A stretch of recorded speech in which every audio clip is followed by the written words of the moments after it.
Welcome back to Pod Save the World. I'm Tommy Vietor. I'm Ben Rhodes. As folks watching on the YouTube know, Ben is currently zooming in from some sort of hammam, a sauna, maybe a banya. It's a nice wooden aesthetic. That's why you need to subscribe to Pod Save the World on YouTube.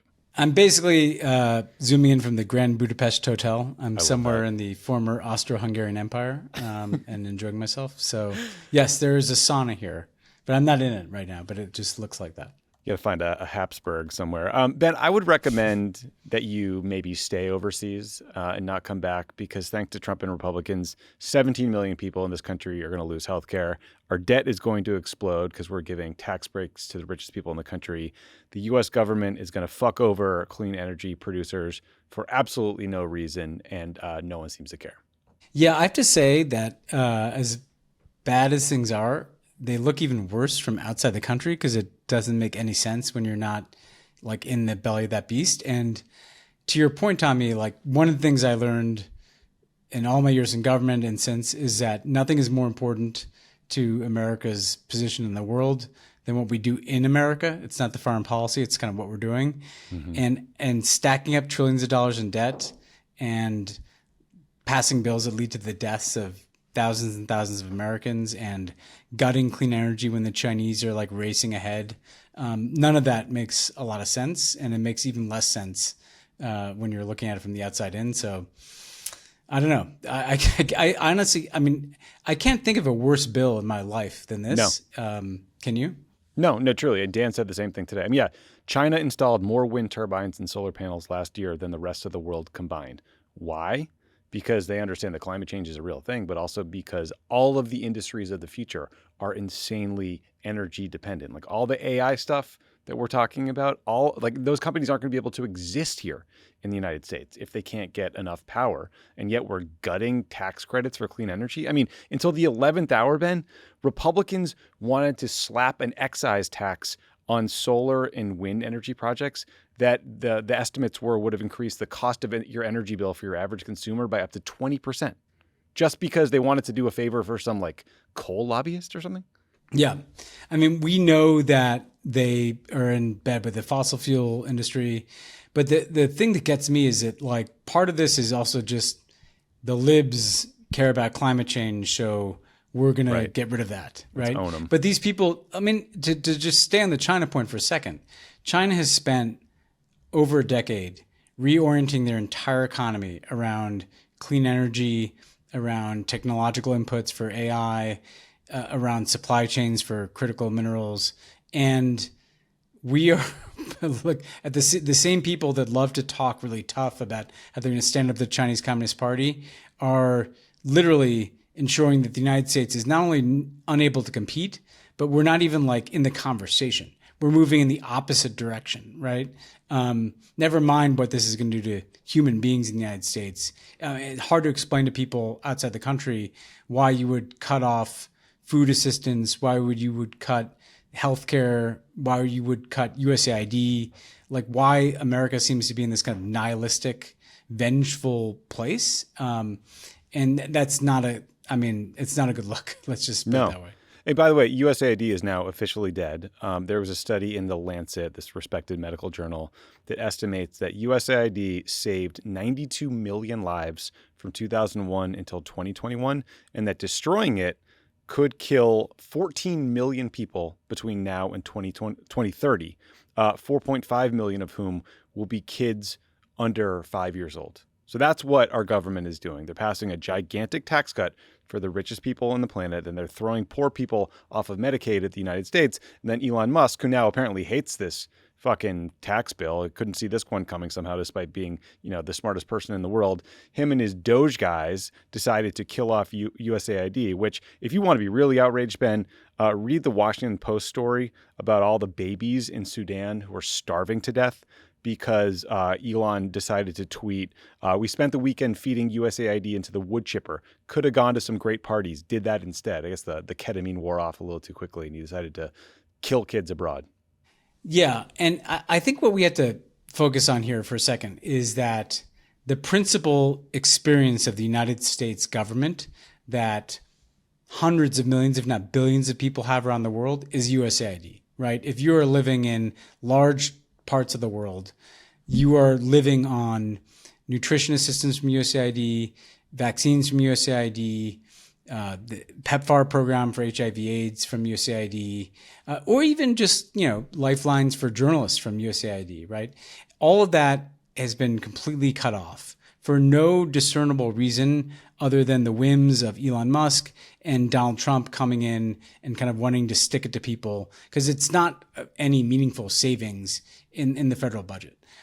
People that work on foreign policy, right? People like yours and my former colleagues, like sit around and they debate whether or not, the strike blew up the facility at Fordo in Iran, or what assistance we should provide to Ukraine.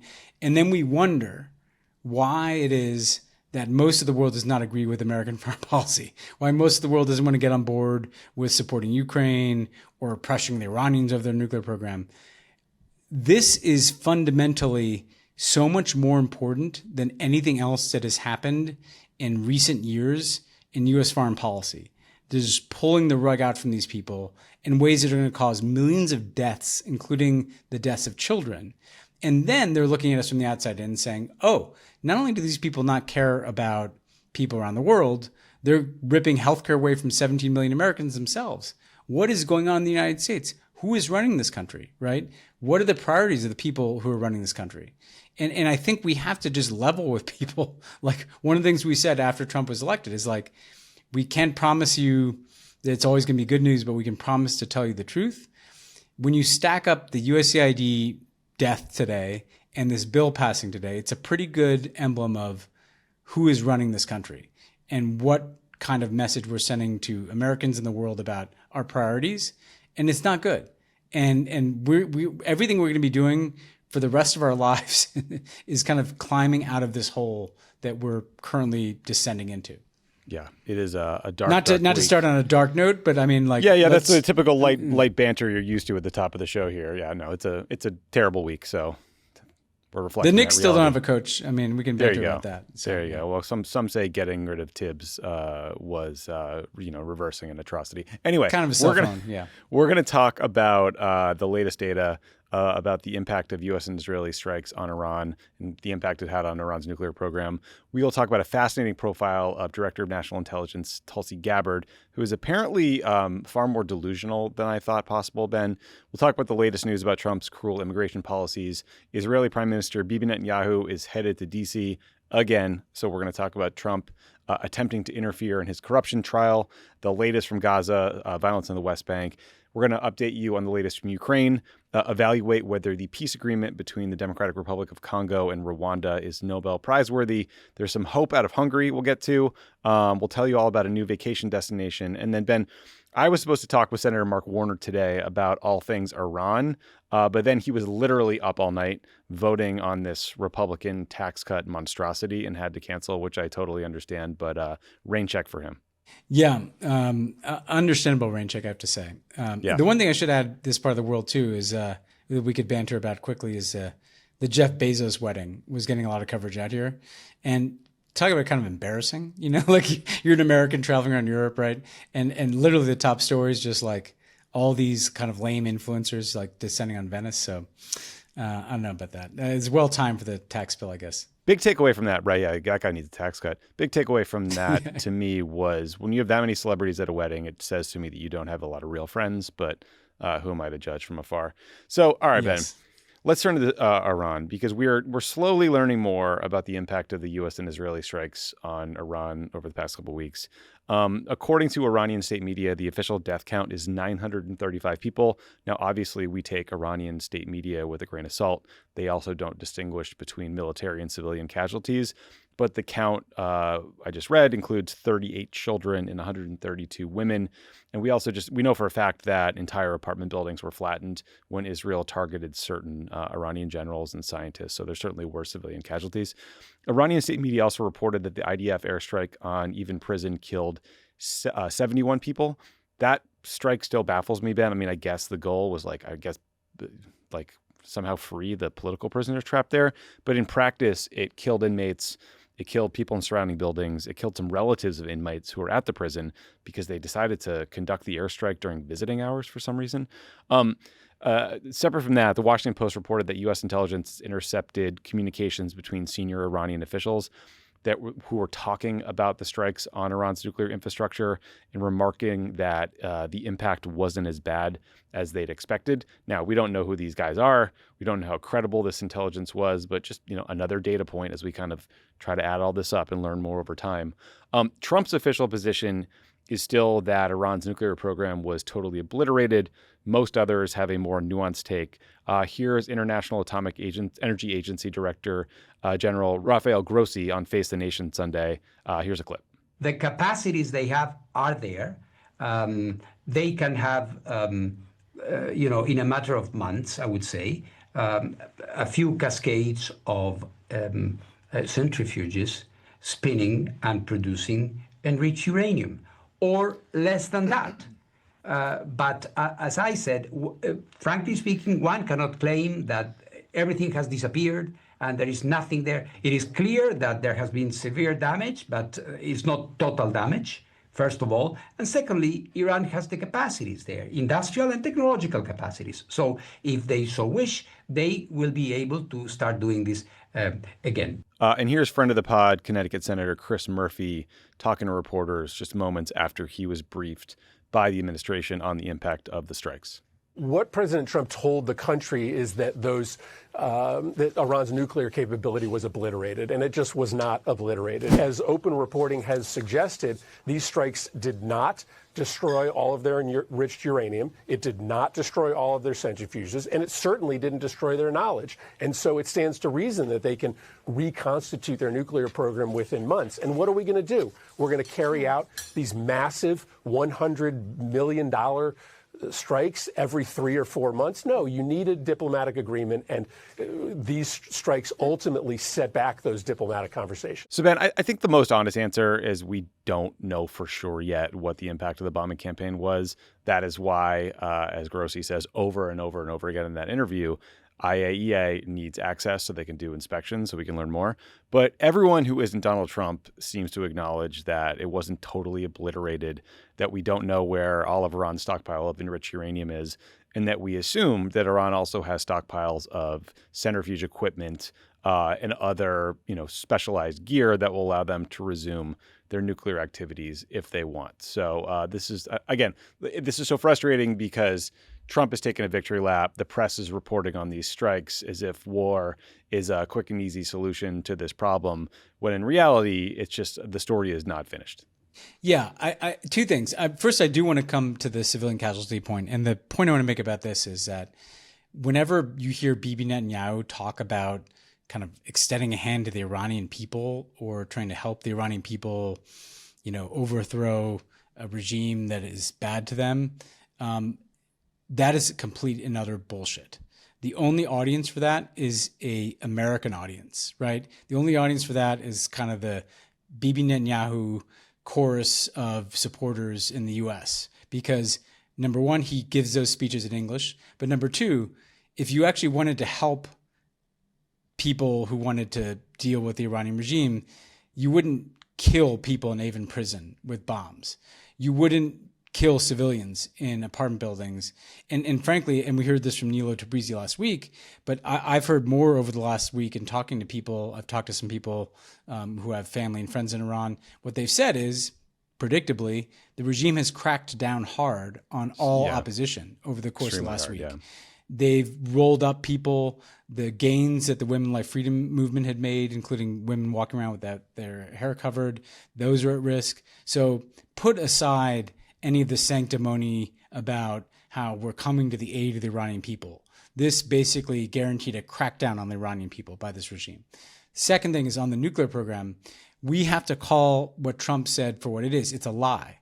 It's a complete and utter bullshit lie that this program was obliterated. I don't know exactly the state of the program. I do know it was not obliterated. Donald Trump is not deep underground in Fordo able to see what happened to that facility. He's not able to see what barrels of highly enriched uranium might have been moved someplace else. He's not able to see what scientific capacity still persists in Iran. He's not able to see what the uranium supply chain is in Iran. He's lying to you, right? And the U.S. media reports it as, well, Trump says it's obliterated and some other people said it's not. It has not been obliterated. And we did this assessment back in the Obama years. This is open source, that even if you had a much more successful bombing campaign than even this one, right? One that was more than one day, the most you could set back that program by bombing it is about a year. And I don't even think Trump did that. Now, we won't know what the U.S. intelligence assessment is for weeks or months, because you have to gather everything you have in your toolkit to figure out, what you can put together here, because there are no inspectors on the ground. But we can't trust what the Trump intelligence community tells us anymore, because we've seen him, as we've talked about on this pod before, we've seen him demand the intelligence community give him the answer he wants. So the long and short of this thing is, we don't know the damage that was done. Probably it set back this program by like a few months. It may have incentivized the Iranians to go underground, try to develop a crude nuclear device with the enriched uranium they have, with the centrifuges they have, with the knowledge that they have. Look, if Trump can steer this into some diplomatic solution that gets inspectors on the ground and gets verifiable limitations on the Iranian nuclear program, that's a different conversation. All we know now is that this killed a lot of people. It empowered the worst aspects of the regime that is cracking down, and it didn't deal with the nuclear program in a comprehensive way that diplomacy can do. And that's just the reality of this thing. Yeah, and Trump keeps saying that Iran is exhausted and they don't even want to think about trying to reconstitute their nuclear program. That is a view that is not shared by anyone else, including his biggest cheerleaders, people like Lindsey Graham, who was like, oh, I know this story isn't over. I know they'll keep going after it. Netanyahu's not suggesting that Iran is ready to give up its nuclear program. So like that piece of, he's talking about this like he's permanently solved the problem, which is just utter nonsense. But Ben, speaking of demanding intelligence match Trump's personal views or political needs, an interesting subplot that came out of this Iran debate has been the complete and total marginalization of Tulsi Gabbard, Trump's director of national intelligence, who came into the administration as arguably its most high-profile anti-war voice. Now, The Atlantic had a fascinating story last week about how Tulsi is now on the outs with Trump, who has even mused about eliminating the DNI position entirely. But Ben, maybe the most shocking part of this story is that, we all knew Tulsi was a weirdo, but she's a political survivor, like someone who's figured out a way to become a cabinet secretary from backbench Democratic congressperson. Like that's an impressive, political path.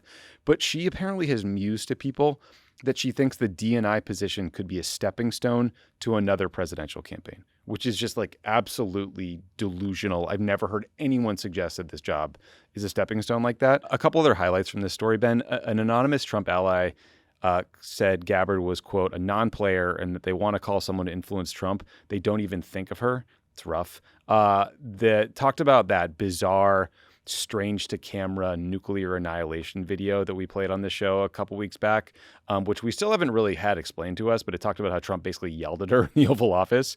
And then a former deputy director of the CIA in the early 2000s, John McLaughlin, said Gabbard is weaponizing intelligence in the name of combating weaponization, which is something we've also talked about here. So a lot of folks are noticing just how much she's kind of sold her soul. So Ben, again, like this administration is chock full of people who sold their souls. Look at J.D. Vance, who ran about, fighting for MEMA and PPA in 2017, attacked efforts in Congress to rip healthcare away from people through Medicaid cuts, and now calls taking insurance away from millions of people immaterial. That was his tweet today. But Tulsi is up there because it really did seem like the one thing she really sincerely cared about was keeping the United States out of wars in the Middle East. And now she is part of this propaganda effort that made it happen in Iran. Yeah, that's right. And I think, look, it's kind of funny to think of the DNI as a stepping stone to the presidency. It'll only be pretty hardcore worldos who are familiar with like Jim Clapper and John Negroponte and right. And look, the least political people in the world. Yeah. Even our good friend Avril Haines, who would never claim that she's going to be president of the United States. Not exactly a stepping stone. Never want to try. Yeah. Here, right. Put aside the fact that it's a pretty important job, right? The reason it was created was to coordinate the entire intelligence community, all these various agencies, all their budgets, all their information, connecting the dots. Remember that if you're around back in the 9/11 days, the DNI was there to make sure that, if there's information in the CIA and the FBI and the NSA, it doesn't get like stovepiped, it gets connected so we can uncover plots and things like that. That's clearly not happening, first of all, right? But this is a really important point about the Iran thing, because Trump is trying to pretend like, on the one hand, he quote unquote obliterated the Iranian nuclear program. On the other hand, it wasn't a real war. It was like a quick war, right? Because he stopped it pretty quickly. Look, he just bombed a country of over 90 million people that the United States has not directly attacked before. That's going to have a tail that lasts a generation. It may flare up again. We may have to go back in there and bomb those Iranian nuclear facilities again if he keeps listening to Lindsey Graham and Bibi Netanyahu. Or the Iranians may hit back at us in 6 months or a year or 2 years. Or the Iranians might pop up with a nuclear weapon. We cannot allow them, and this is where the Democratic Party's kind of unwillingness to speak with one voice against these strikes is a really dumb mistake. We cannot allow him to act like he didn't just do what he just did. All these people like Tulsi Gabbard and all these MAGA people that say that they're against forever wars were proven to be full of shit. Like, they did the thing that not even Barack Obama and Joe Biden, for all the, military actions they took, this is the one that they restrained Israel from doing. This is one that they didn't do. So, like, she cannot claim anymore to be this person who's against forever wars, who's against, the United States starting new wars in the Middle East. She's a part of that, and all of them are. And we have to kind of continue to remind people that these people were lying to you about wanting to keep the United States out of conflicts in the Middle East. Well, let me just add one thing. I mean, and also to people who are listening, like, what can Iran do about it? So in 2020, when Trump assassinated Qasem Soleimani, the head of the IRGC, the Iranians decided they were going to try to return the favor and assassinate top American officials who were, associated with or kind of like driving that policy for that assassination. We recently learned, the Washington Post about 4 days ago published a report that said in 2022, the Iranians figured out what hotel in Paris that Mike Pompeo was staying at, and they tried to assassinate him there. And Pompeo apparently barely escaped. We don't know all the details because obviously he doesn't want them out there for ongoing security reasons, but it does speak to their capacity and their long memories and the desire for vengeance from a country when you repeatedly kill its leaders or bomb the shit out of its nuclear program.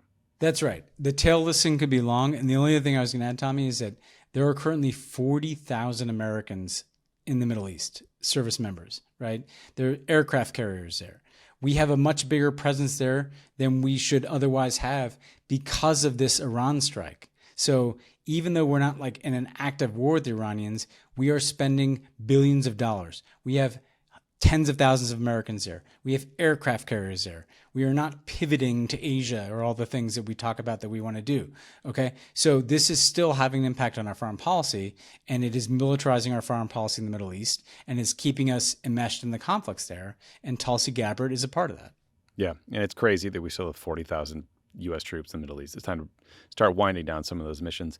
Ben, while we're talking about just sort of Trump policy, we should just quickly point out that the Trump administration just ended temporary protected status for about 500,000 Haitians in the United States. These are people who deportations could start as soon as September 2nd. So the White House is now trying to claim it is safe enough for people to return to Haiti, but that is just unmitigated bullshit. Over 1,800 people were kidnapped in Haiti, and over 8,000 have been killed since March of last year due to this ongoing gang violence. Gangs and armed groups control 85% of Port-au-Prince, the capital city. Government services and security is just all but collapsed. But again, this is part of this policy, this immigration policy from Stephen Miller, which is basically treat any migrant in the cruelest, most inhumane way possible in an effort to scare others. And that includes sending people to some of the most dangerous countries in the world, which in this case is Haiti. But in other cases, they're talking about sending people to places like Libya or South Sudan, even if they are not from there, don't know the language, have no ties, have no way to survive. It's just, it's some truly evil stuff. Yeah, I mean, the first thing is that these people were here legally, right? Temporary protected status means that you are here with a legal status in the United States. But Tommy, my question for you is, what do you think is more dangerous, right? To be from Port-au-Prince, where you have like this immense violence and complete breakdown of governance, or to be a white South African farmer? Yeah, right. I mean, I mean, that tells you, that gives away the game, right? That Clearly gives away the Haiti, whole game. Yes, that's absolutely right. It's the most racist policy imaginable. Pod Save the World is brought to you by Built. The news surrounding student loans has been uncertain lately. If you've recently resumed making payments, Built can help you earn points on rent payments and redeem those points towards your student loan balance. Finally, rewards that actually work for you. Built is a rewards program for where you live. It's free to join, and by paying rent, you rack up flexible points that can be used towards some of your biggest expenses like rent, travel, student loan payments, and a lot more. When you pay rent through Built, you unlock two powerful benefits. You earn one of the industry's most valuable points on rent, up to 1 times Built points every month, no matter where you live or who your landlord is.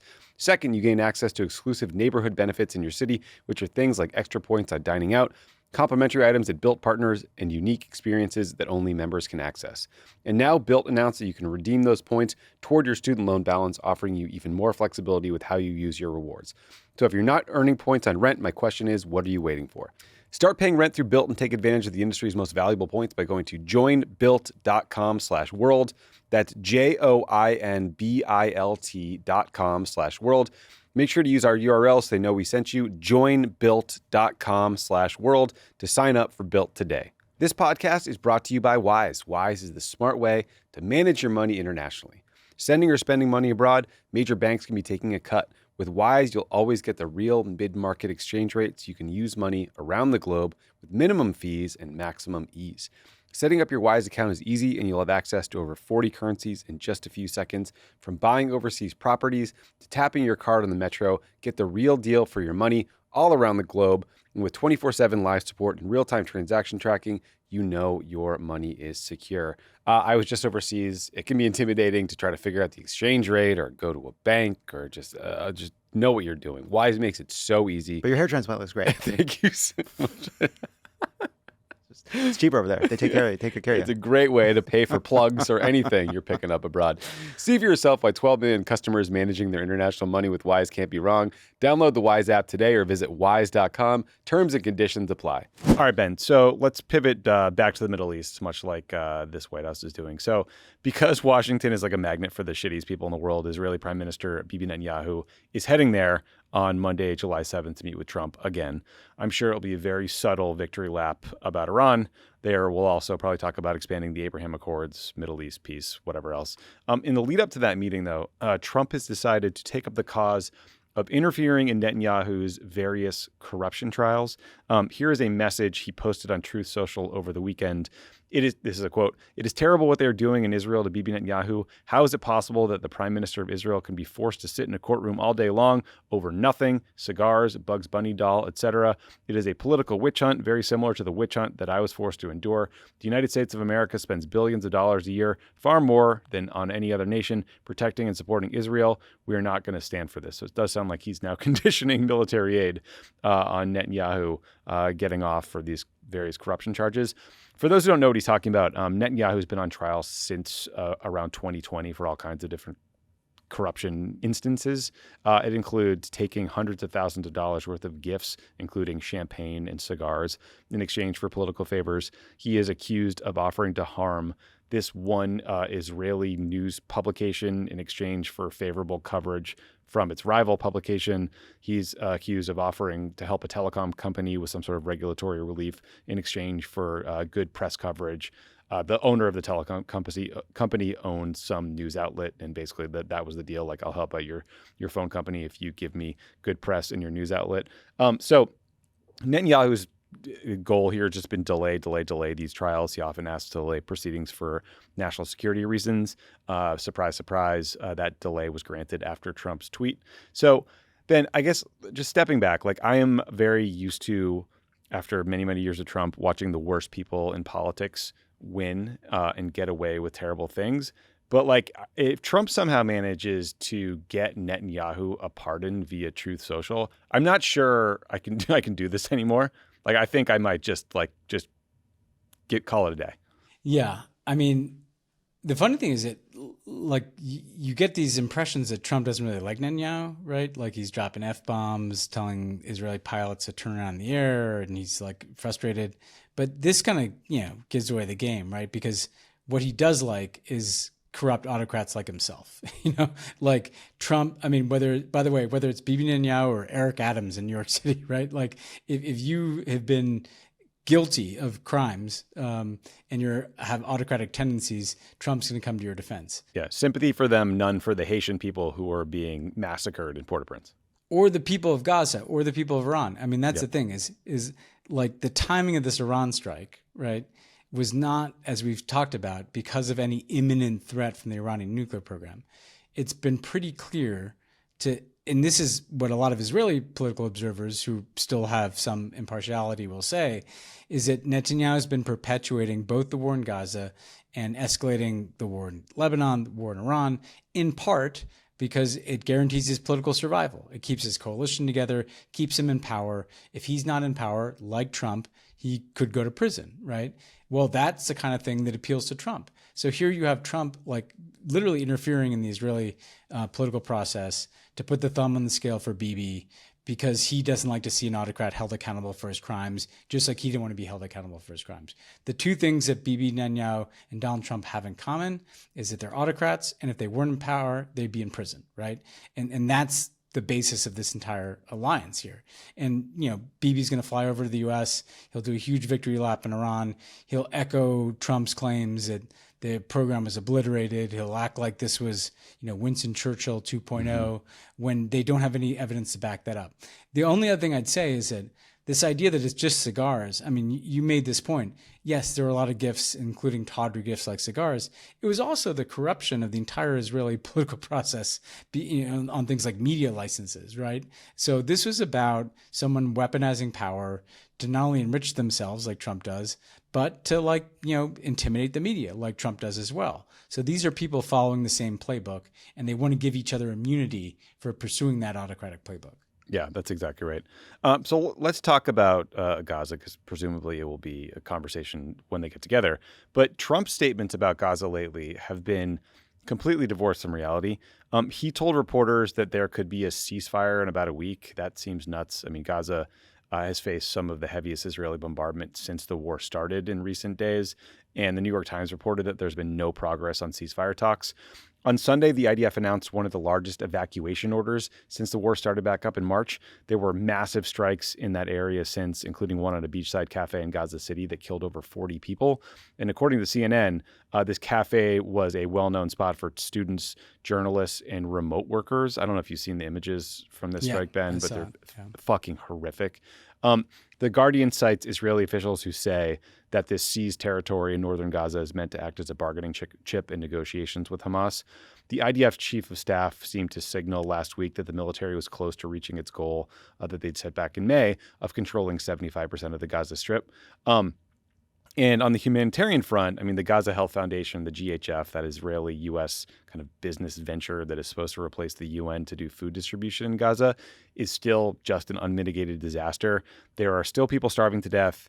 The distribution points have become death traps for Palestinians. The UN estimates that around 580 people have been killed at these sites since GHF operations began. Haaretz ran a devastating expose quoting IDF soldiers who said they were ordered to fire on unarmed crowds of Gazans as a means of crowd control, even when those people posed no threat. They counted at least 19 shooting incidents at GHF sites, including the use of grenades, artillery, tank shells, drone strikes. Haaretz also reported that the death toll in Gaza could be approaching 100,000 people, which is well above the 56,000 figure from the Gaza Health Ministry that you always hear derided as, Hamas numbers. Just worth noting that there's now a couple pieces of more academic literature or attempts to look at, do studies to figure out the death toll in Gaza that find numbers that are much higher than the Gaza Health Ministry. So, Ben, I think the question is, just stepping back, like Trump, he's obsessed with getting a Nobel Peace Prize, right?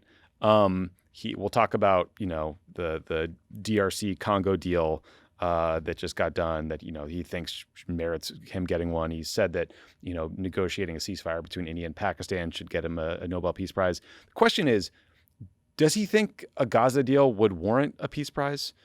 Because we don't really hear him talk about it in this context, which makes me just wonder, does he care?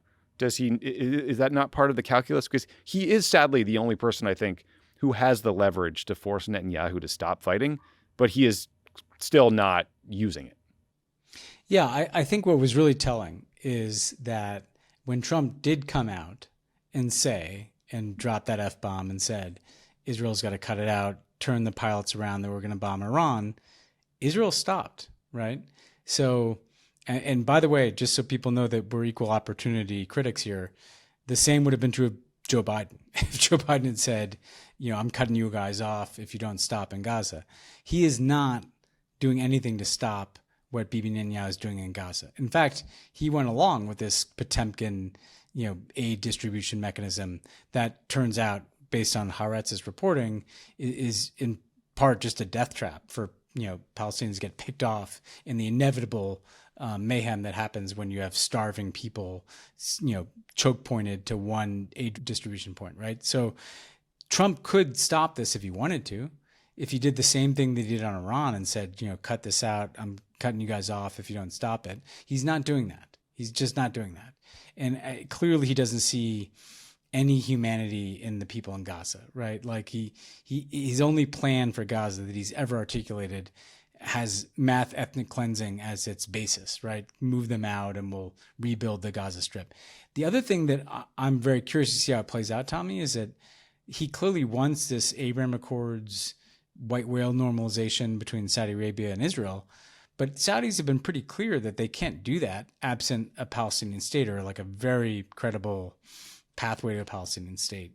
And yet they kind of keep talking themselves into the belief that this is going to happen. I mean, you and I were going back and forth on this kind of strange Jerusalem Post report of Bibi and Trump and Ron Dermer and Marco Rubio like celebrating that this is going to happen. I mean, I see no pathway forward here other than the continued annihilation of the people of Gaza and just no plan for how to deal with that, and no regard for the fact that this is the biggest humanitarian catastrophe in the world today and in any recent times, and Trump is doing nothing to stop it.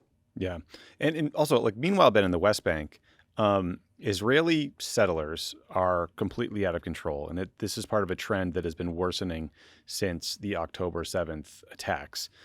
Just for reminder for folks that the West Bank was captured by Israel in 1967, and Israeli settlements in the West Bank are considered illegal by the international community.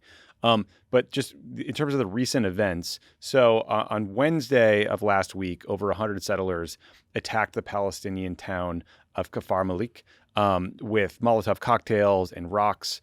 They set homes and cars on fire. And then Israeli troops responded to the scene by opening fire on Palestinians, killing 3. The IDF alleges that the Palestinians were throwing stones at them and shooting at soldiers, but we don't know. The IDF also arrested 5 settlers. And then on Friday, dozens of settlers attacked some IDF soldiers in that same area. And a teenage settler was wounded in that fight. And then on Sunday night, a demonstration outside an IDF base near Ramallah turned into a riot with settlers swarming the base, setting fires, attacking soldiers, and vandalizing property. So you have violent settlers now attacking the IDF. Since October 7th, close to 900 Palestinians have been killed and thousands were wounded in the West Bank, but there's almost never any accountability for that kind of violence. The New York Times put it, an Israeli rights group that examined more than 1,600 cases of settler violence in the West Bank between 2005 and 2023 found that just 3% ended in a conviction. But this settler violence against the IDF did get Netanyahu's attention, who said, quote, "No functioning country can tolerate violent anarchistic acts such as burning of a military facility, damage to Israeli military property, and assaults on security personnel by the country's own citizens." And then far-right lunatic politician Itamar Ben-Gvir called the violence against the military base a red line. And I guess, interesting that that's where he drew the red line, Ben, not murdering innocent Palestinian people. I mean, no surprise. Again, this is a guy who literally is a terrorist sympathizer, who used to have a photo of a Jewish mass murderer of Palestinians on his wall. But, it's interesting when these guys reveal themselves. So, Ben, listeners to the show know that we were very hard on the Biden administration's Gaza policy in particular and his handling of the relationship with Netanyahu. However, this is an area where Biden did do some stuff, took some important steps, like putting forward this executive order that allowed the U.S. to sanction people involved in or supporting settler violence. Trump revoked those sanctions on his first day in office, and I think is generally seen as a friend or fellow traveler of the settler movement. So it is a good example where the Trump policy has gotten worse. Yeah, and I think what people have to understand about the settler violence is, we occasionally there's an incident that is so bad that it gets our attention, but this is entirely systematic violence, right? This happens on a regular basis all the time, and look, most of the time, as you mentioned, there's total impunity to this, right? They'll kill Palestinians, they'll burn Palestinian homes, they'll harm Palestinians, maybe they'll get arrested and then they'll get released, right? And so there's no surprise really that they feel the impunity to even go after the IDF, because that's the kind of climate that has been created, the kind of lawlessness that's been created in the West Bank. And sure, this got the attention of the Israeli authorities that they attacked the IDF, but it doesn't get their attention when they killed 900 Palestinians, And I think the thing to watch here is whether or not in the next 3.5 years, which we have left of Trump, hopefully, it's just that, whether there's a move to annex the West Bank, whether this kind of mixture of Bibi's politics and the settler violence and the growth of settlements leads them to say now's the time to just try to annex the West Bank and displace the Palestinians from this part of their land as well. And the only other thing I'd add to the Trump part of this is that, look, in addition to revoking those sanctions, his ambassador in Israel, Mike Huckabee, refers to the West Bank as Judea and Samaria. Those are the Israeli, terminology for what this land is. Basically, Mike Huckabee says this is not the West Bank. This is not Palestinian land. This is not occupied land. This is part of Greater Israel. And that creates a climate of impunity from the United States of America when the ambassador over there. So, and by the way, he's not doing it because he's doing it because he's an evangelical Christian, right? Right. He believes that, that we need the Israel to control this land so that the second coming can happen. They can be converted to Christianity, right? So yeah, he's a big friend of the Jews until he's not. Yeah, and then things go. Until the rapture happens, right? But so this is all a climate of impunity, right? And Trump is feeding into it. Yeah, Mike Huckabee is a total fucking weirdo. The text that he sent to Trump that then got published about how he was like God's servant on the earth and bomber on was one of the weirdest things I've ever read in my life. What was creepier, by the way, Tom? I want to ask you, the Mike Huckabee thing saying that he was God's servant, or Mark Rutte calling Trump daddy in the text, or whatever the thing he said? Yeah, Mark Rutte, the new head of NATO, that broke through to like normies in my life. People who were like, did you see this thing about that guy that called Trump daddy? And I was like, yeah, it's way worse than you think. He's supposed to be in charge of NATO. It's even worse than you think, yeah. It's sadder than you think. Ben, you make a really good point about this West Bank settler violence rarely getting attention. You're right. This instance made a lot of news because you had settlers attacking members of the IDF. It rarely makes news when it's just, settler on Palestinian violence. It is worth just sort of considering that in this sort of next quick mention, which is some comments made at the Glastonbury Music Festival in the UK got a lot of attention. For those who don't know, it's like kind of like a Coachella style music festival in the UK. Iconic, really famous, looks super fun. One of the artists performing, this guy, Pascal Robinson Foster, who's part of a punk rap duo, Bob Villain, led the crowd in a death to the IDF chant. And this happened as the BBC was live streaming. Also, the Irish band Kneecap performed. They led chants like Free Palestine, as well as chants against British Prime Minister Keir Starmer, who said they shouldn't be performing at Glastonbury at all. So the Trump administration has already moved to punish Bob Villain, the band. They revoked their U.S. visas, so they can't tour. Obviously, I do not condone chanting things like, death to the IDF. That is hate speech, that is inciting violence, and it's not even remotely helpful to the Palestinian cause, since every defender of this war will now point to that to suggest that kind of the Israeli government is the real victim here, and not the people getting bombed in Gaza. But apparently the police have opened a criminal investigation into both bands, which was surprising to me when I read it. And there's all these recriminations at the BBC for not cutting the live stream, and on some level, I get that, it's fair to ask why was there no one with sort of like a editorial eye on the proceedings that might cut away to a different band, or why was there no 30-second delay? But I think that conversation is really missing the broader point of just how far gone Israel's reputation is with a lot of young people everywhere. And that doesn't mean that it's okay to chant kill the IDF, but it suggests how far the Overton window has moved. You know what I mean? And just how radicalized young people are against this war. And I don't know. I guess I'm more surprised that people are surprised by that than almost anything else. And again, like, I don't condone that speech. I don't think it's helpful. It's obviously hate speech, right? Like, fuck that. That guy's an idiot. He did not help anyone in Palestine or in Gaza by chanting that stuff. But like, that's probably a sentiment shared by a lot of young people. Yeah, no, we should come back to this because, look, and I don't claim to be a Bob Dylan fan, but and look, the hate speech is the point, right? Like, death to anybody's bad look. But I think people are missing, like, if there's still people that are listening to us who are mad at us for our takes on Israel, I ask you to consider from your own perspective, which is that young people on the left and the right don't understand what the fuck is going on in Gaza, like, and see it as totally indefensible. And these efforts to kind of quash any discussion of it only make that worse, right? Because there was a lot of heavy-handed tactics in the UK leading up to Glastonbury, like, to, you know, the BBC is not going to play kneecap set, or they named this one organization that had vandalized a couple of, you know, military hardware as a terrorist organization.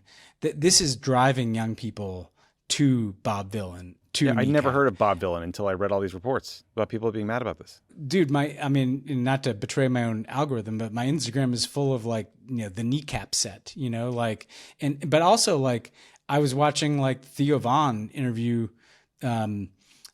Thomas Massey, right? The kind of Republican, right, who's been against support for Israel, and he was asking in this kind of befuddled way, like, "Hey, what do we get out of all this billions of dollars we give to Israel?" Right?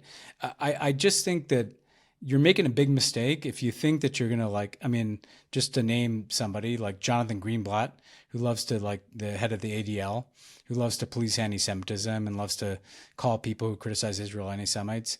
He may think that he can, like, you know, try to intimidate certain mainstream media, right, on this stuff, but you losing young people across the board here, right? And now fundamentally they're losing young people because of the conduct of what Israel's doing in Gaza, but this idea that, you know, we're just going to shut everybody up is not the way to deal with young people. Yeah, Ben. Jonathan Greenblatt actually wrote an op-ed in New York Post calling, you know, a bunch of critics of the war with Iran anti-Semites. He included me in there for suggesting that the Israelis dragged us into the war, which, for those who have eyeballs and who have been reading news reports about what happened, know that Netanyahu started a war with Iran knowing that Israel did not have the military capabilities to take out Fordo, their most important nuclear site, and needed the U.S. to do it, which Trump then did. So I don't know.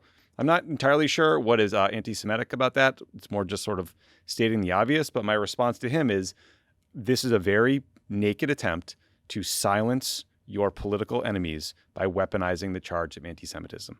And when you do that, you set back very important, sincere efforts to combat anti-Semitism in this country and around the world. And that is a shame, because the ADL is an incredible institution. It's been around for over a century. They've done historically important work in this country. And when you make it this cheap political hackery, you are harming it, and you are harming the goal of the organization, and that's terrible. Can I tell you one story that might make you feel a bit better, Tommy, about this? Back in 2015 during the Iran deal debate, you know, Obama was making this argument that the same people that got us into war in Iraq were trying to get us to go to war in Iran, right? And Jonathan Greenblatt had just taken over the head of the ADL, and he wrote an op-ed basically accusing Obama of being an anti-Semite for making this argument. Now, the funny thing about this is the piece that Obama was referring to was a op-ed written by John Bolton, who, spoiler alert, is not Jewish, which had the headline "Bomb, Bomb, Bomb, Bomb Iran," right? Like the Beach Boys song. I remember that piece, yeah. And so I had to brief Obama, like, hey, like, the head of the ADL is like suggesting you might be anti-Semite, or we're all anti-Semites for making this argument. And Obama was like, on what basis? And I think Greenblatt had said something like there were dog whistles And Obama's like, I think I know dog whistles. I hear them a lot, right? So anyway, it's not just you. He's been playing this card for a decade now. It's just really sad because it's historic, incredibly important civil rights organization that has done amazing work for a century more. And it has just turned into just this abomination. Okay, we're going to take a quick break. But before we do, two very important things. First, the Supreme Court is unloading just a deluge of crap on us, and it's hard to keep up with. If you want to learn more about what they're doing, check out Strict Scrutiny. Hosts Melissa, Leah, and Kate. They break them all down for you, all the cases in the most digestible way possible. They start with the Mahmoud versus Taylor case, which is a case about whether parents can opt their kids out of lessons involving LGBT inclusive books. And don't miss their episode on birthright citizenship, that decision. It's in your feed now. Tune in to Strict Scrutiny wherever you get your podcasts or watch on YouTube. Also, Republicans in Congress are maybe a day or two away from passing their big, beautiful bill for good and turning it into law.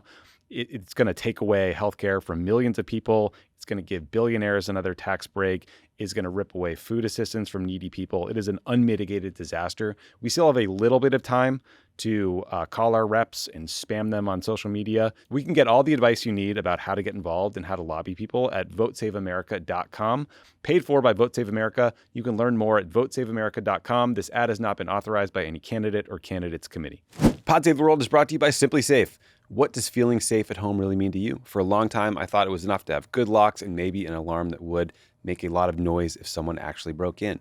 But after people I know, that we all know, were broken into, we've realized that true security takes more. A system that works to prevent that break-in, that violation of your space from ever happening in the first place. That's why we trust Simply Safe to protect our homes and our families. It's about security that's proactive, not just reactive. John Lovett, who's sitting across from me, set up a Simply Safe all by himself. I believe it had top-of-the-line sensors. You bet it did. I set up a Simply Safe, really easy to do. You can customize it for your home. And then once you set it up, which takes a few minutes, the app is great and really reliable. The customer service is great and really reliable. It's just a great product, and you just never need to worry about it. Gives you peace of mind. Most security systems only take action after someone breaks in, and that's obviously too late. Simply Safe's new Active Guard outdoor protection helps stop break-ins before they happen. If someone's lurking, agents can talk to them in real time, turn on spotlights, and call the police, proactively deterring crime before it starts. Named Best Home Security System of 2025 by CNET, 4 million or more Americans trust Simply Safe. That's why it's ranked the #1 in customer service by Newsweek and USA Today. There's no contracts, no hidden fees. Monitoring plans start at around $1 a day. There's a 60-day money-back guarantee. Visit simplysafe.com/crookedworld to claim 50% off a new system with a professional monitoring plan to get your first month free. That's simplysafe.com/crookedworld. There's no safe like Simply Safe. Pod Save the World is brought to you by strawberry.me. We spend, about a third of our waking hours working, and yet so many people feel stuck in jobs they've outgrown or never really wanted in the first place.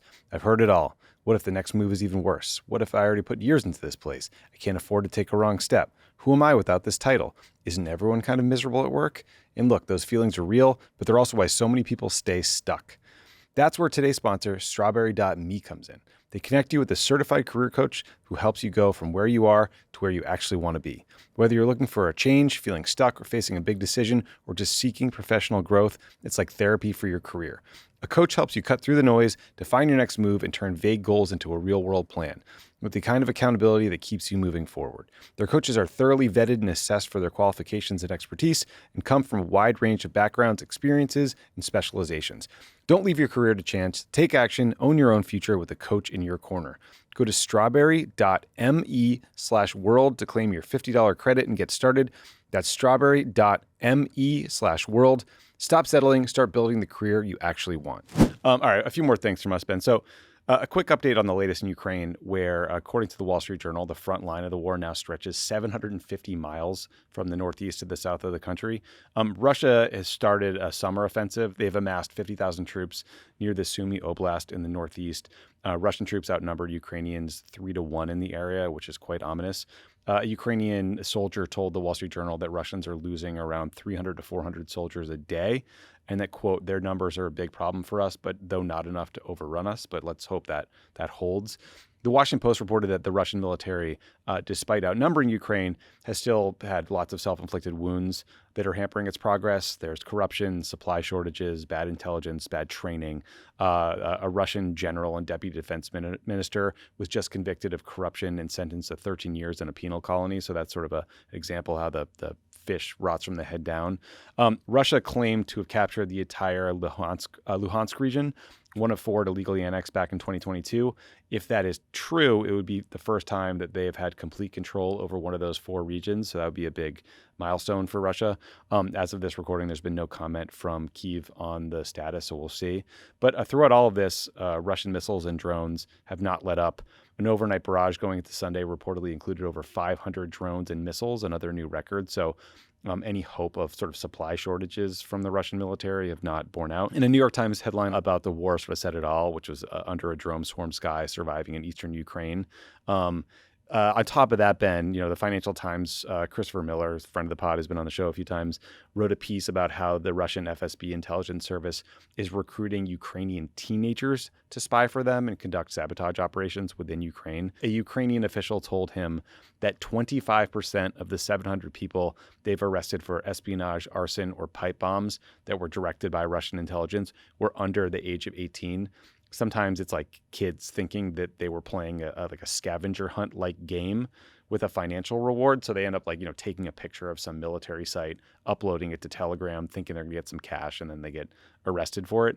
The UN Human Rights Office said Sunday that civilian deaths had increased 37% from December 2024 to May 2025 compared to that same time frame the year before. Ben, I think a lot of that probably speaks to the fact that they're just running out of air defense systems. I mean, we saw how magnificently those Patriot systems and the THAAD and PAC-3 systems performed in Qatar in support of the Israelis.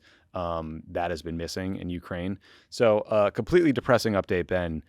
No real end game in sight here, but an enormous ongoing conflict. Yeah, no, and Russia pressing its advantage, right? 5 months after Trump said he'd end the war, and their advantage being this war of attrition, where they had just have more people throughout this thing and a bigger defense industrial base. The only thing I'd add to that update, Tommy, is that we did have this NATO summit last week, right?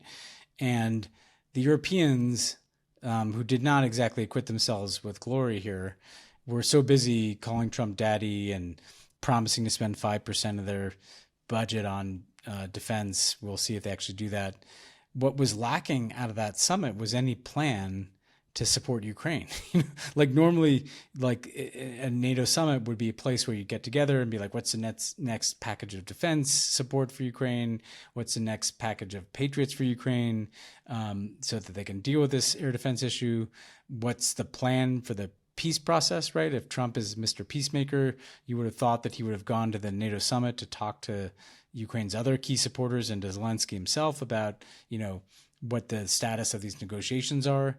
And it was striking how that didn't really seem to be a big issue there. It was like NATO was just trying to survive Trump showing up at a summit. And that's a bad sign, right? If you don't have any ability of the Europeans and maybe the Americans to coordinate some defense support or some diplomatic support for Ukraine, then they really are just kind of out there on their own, getting a trickle of support from the Europeans and maybe every now and then a delivery from the US, but nothing like what they used to get against a Russia that clearly feels emboldened. That clearly feels like they're pressing the advantage. And so, yeah, it's a pretty tough situation right now. Tough situation. And he didn't end the war in 24 hours. So no Nobel Prize there. Let's jump continents to Africa, though, and talk about what Trump has dubbed a, quote, wonderful treaty between the Democratic Republic of Congo and Rwanda, which was signed on Friday at the White House. So this deal was brokered by the U.S. and Qatar. It's another data point for our future segment about their kind of interesting role in the world lately, Ben. Though I think the U.S. effort built off of some recent previous work by the UAE. But tension and fighting between Rwanda and the DRC goes back decades. We won't get into all of that. But the kind of recent history that's worth talking about is, in late 2021, this rebel group backed by Rwanda called M23 entered into the eastern part of the DRC and started taking territory. In early 2025, M23 captured major cities in eastern Congo with the help of an estimated 7,000 Rwandan troops with them, like on the ground. Leaders in the DRC saw this invasion happening, and at the same time, they saw Trump's staff screaming at Zelensky and trying to ram this minerals deal down the Ukrainian president's throat. So the folks in the DRC decided to offer up something similar, which is basically try to give the U.S. access to their rare earth minerals in exchange for some sort of U.S.-backed security guarantee. Fast forward to last week, that kind of mineral-focused deal is basically what they signed in the Oval Office, and it included the foreign ministers of the DRC and Rwanda. But there's a number of problems with this agreement. First of all, there's just no real detail out there. It's very, very thin. Both sides agreed to respect each other's territorial integrity and stop fighting, and then to facilitate the disarmament of rebel groups within the two countries. They are also supposed to create some sort of like joint economic and security agreement to facilitate the extraction of these minerals. But M23, again, which is that rebel group backed by Rwanda, is currently occupying huge swaths of territory in the Congo. They weren't part of this agreement, and there's no guarantee that they will abide by it. In fact, there's reports that M23 has been setting up like what looks like basic kind of governance structures, like they're collecting taxes, they're vetting local leaders in Congo in this area they're occupying. So that makes it sound like they're there for the long haul. Human Rights Watch also reported that there's already been violations of the agreement. So again, we'll have to watch closely. But more broadly, Ben, I mean, the U.S. having commercial interest in a region hardly has guaranteed peace in the past, right? Like Russia had commercial interests with Ukraine. The U.S. did business with Russia and Ukraine. That didn't prevent the war there. So finally, there's also the little detail, Ben, of something like 80% of the Congolese mining sector is currently owned by China. I guess the U.S. could invest in new areas or take ownership of smaller mines, but the Chinese are going to have a say here. So, Ben, I don't know. It seems maybe a touch premature to demand a Nobel Peace Prize for this one, but what did you make of it? Yeah, I mean, look, I guess it's like small progress here, but this is such a Trump thing because this didn't solve any underlying problem. This has been a 20-year on-again, off-again war in the Congo that has claimed millions of lives. It didn't resolve the status of M23. The thing that I don't understand, Tommy, too, is that like the Ukraine deal, like when are those minerals actually going to see the light of day in the U.S.? Yeah, good question. Right? These countries are kind of playing Trump, right? Like they tell him he's going to get minerals and yeah, the Chinese own the mines, the Russians are in the DRC. Like I'm not sure they're in a hurry to like provide the U.S. with those minerals. It's like he gets some kind of announcement, some kind of headline about peace and minerals, but let's like wait and see whether the peace holds and whether the minerals are delivered. And that's not a basis for lasting peace. He has no genuine interest in like the livelihoods of the people in the DRC, right? He just kind of likes the idea of having an announcement made at the White House and he gets to say he gets minerals. What I don't understand about, I mean, again, to be fair, like, sure, it's good that the Rwanda and the government and the DRC are talking to each other, but let's not pretend like this is a durable change in their relationship, right? Now, what I don't understand is this Nobel Peace Prize obsession, right? Because this is like the most globalist award possible, you know? I mean, I don't know if this is because Obama got it. Like, I don't. It's got to be. And these are kind of ceasefires at the. Well, the thing is, the U.S. government, like, Trump lifts these things up. Like the U.S. government routinely negotiated or mediated ceasefires around the world on an annual basis, you know, as did other countries for years.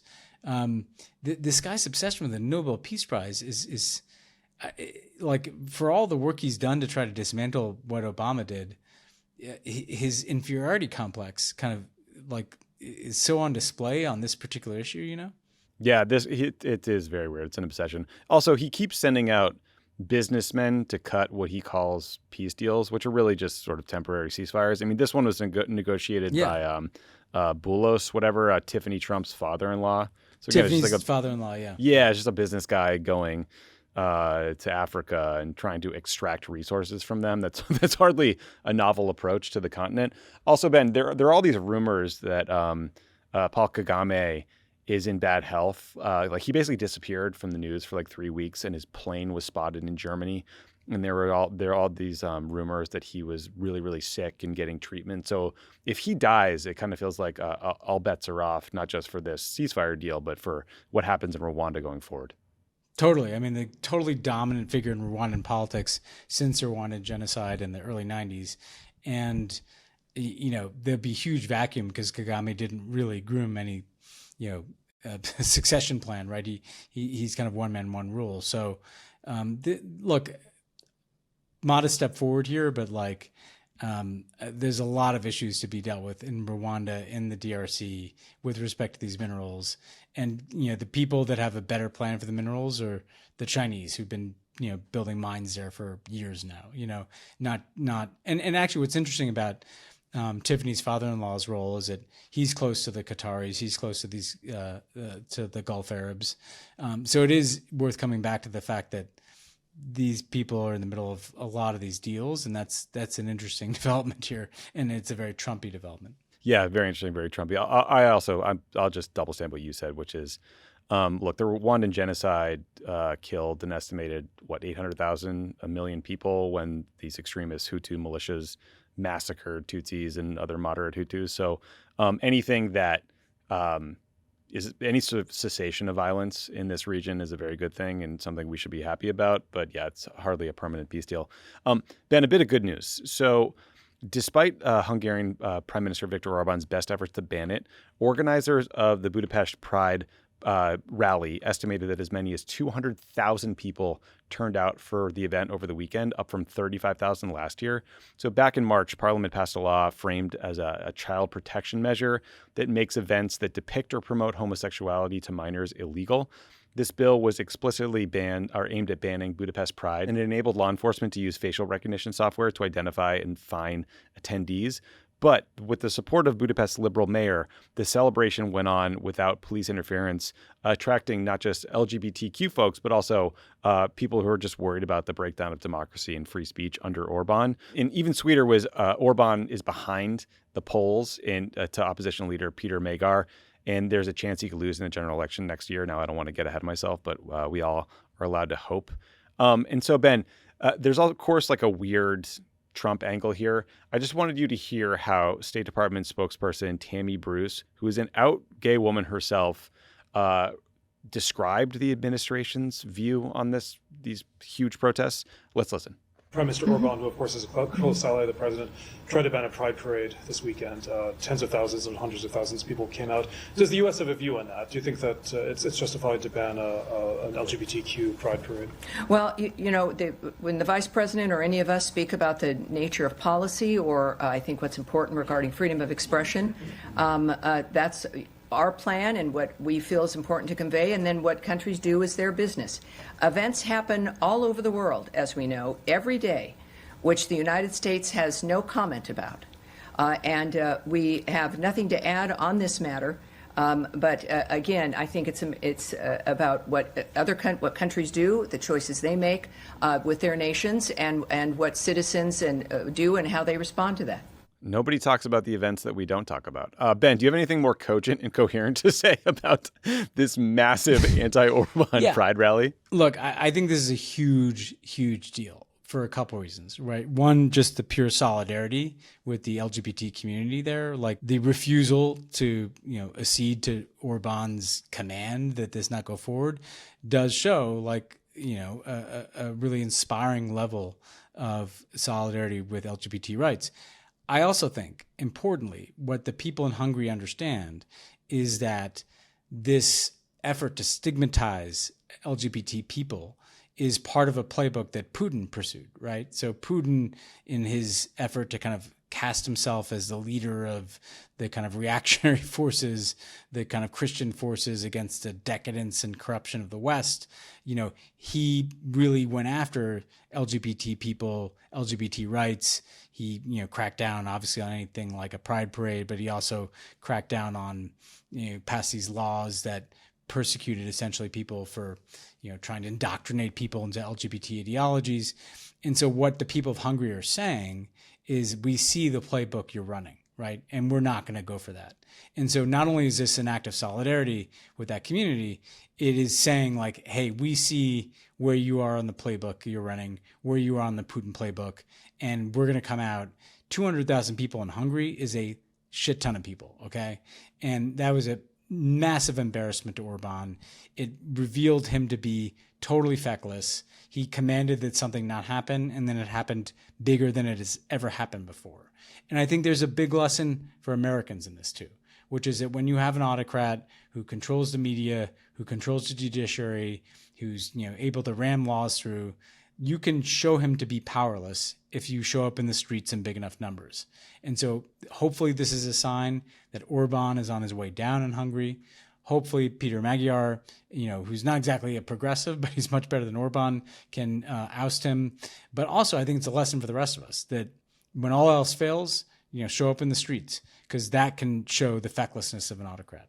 Yeah, well said. Finally, Ben, some of our listeners might still be hoping to plan kind of a last-minute summer getaway. If you like sand, surf, and brutal repression, we've got a new option for you. North Korea recently unveiled a new seaside resort. It features water parks, high-rise hotels, and room for almost 20,000 guests. That's a big resort. Kim Jong-un personally cut the ribbon on what they're calling the Kalma Resort, which state media called a national treasure-level tourism city. It opened on July 1st, but only for domestic tourists for now. But given its proximity to an international airport and the fact that the ribbon-cutting ceremony was attended by the Russian ambassador, North Korea clearly has its eyes on some international clientele. In 2024, Ben, a top UN human rights official described life in North Korea as stifling, claustrophobic, a daily struggle devoid of hope. Kind of sounds like being a Democrat in Washington right now. But if that sounds good to you, consider a visit.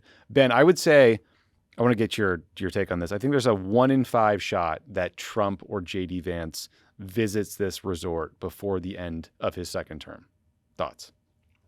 Oh, I think so. I mean, this is kind of like Trump Riviera vibes. And yeah, like you made the serious point, which needs to be made, which is that in a country where people are starving, like, beachfront resorts are not the best look. I will say that the worldos need to go watch some of the YouTube videos of this, because Kim Jong-un looking at things is always interesting to watch. This is incredible because the video, there's like a 2-minute video that they play, the propaganda video that they put out, and it kind of starts with him observing like some people going down a giant water slide. Did you see this? And the funny thing about this is, first of all, I'm wondering about the guy on the water slide, because he's supposed to be like having fun, right? He's supposed to look like he's having fun. But if this guy makes a wrong move on the water slide, you're dead. It's not going to end well for this guy. But then the other thing is they had so little content to fill this video that they came back to the guy on the water slide again. Like they played it multiple times. I'm watching it right now. So it just didn't look like there was a lot going on at this beachfront resort. Did you see the guy on the water slide? I'm watching the guy on the like surfing thing who bit it like 4 times in front of Kim Jong-un. Probably terrified he's going to get whacked now. Totally. Oh, But they have to have smiles on their faces, and there are all these people so out bleak. there. Like it's pretty dark, but it does have that kind of 70s communist resort vibes, right? Like the big white hotel that is probably 90% empty at any given time. Not I even do finished. wonder, can you imagine? Like, I would love to go to this place for like a day. Not that I would, because we'd end up being imprisoned and Trump would have to get us out of prison. But like, can you imagine just like walking down to breakfast at that hotel? Like, With your 7 who's gonna be in minders. the room? This is like, and Russian spies and Chinese, business people. And I mean, I can't imagine. Someone needs to make a television show about what happens at this place, because I would watch that. It would be absolutely fascinating. My fear is that some very dumb young American tourist is going to end up there and get in deep, deep trouble.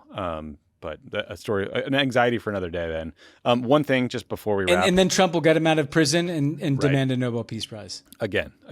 One thing I just saw per our Ukraine conversation, the White House confirms it has halted weapons that Ukraine was scheduled to receive, including PAC-3 Patriot missiles, 155 millimeter artillery rounds, GMLRS, Stinger, AIM-7, and Hellfire missiles. So That is not only air defense, but also offensive weaponry there, and a huge deal, I think, for the Ukrainians to lose all that. And why would you? I mean, like, put aside the hellfires and we support Ukraine. There's a halting of defensive weapons, right? Like that's going to lead to Ukrainian civilians dying. Yep. I mean, how can you justify that? No doubt. All right. Well, that is it for us this week. Thank you all for listening, and we'll talk to you soon. And we promise to be in slightly happier moods next week. Slightly. Yes, we will. Yeah, we're pretty dark this week. Sorry.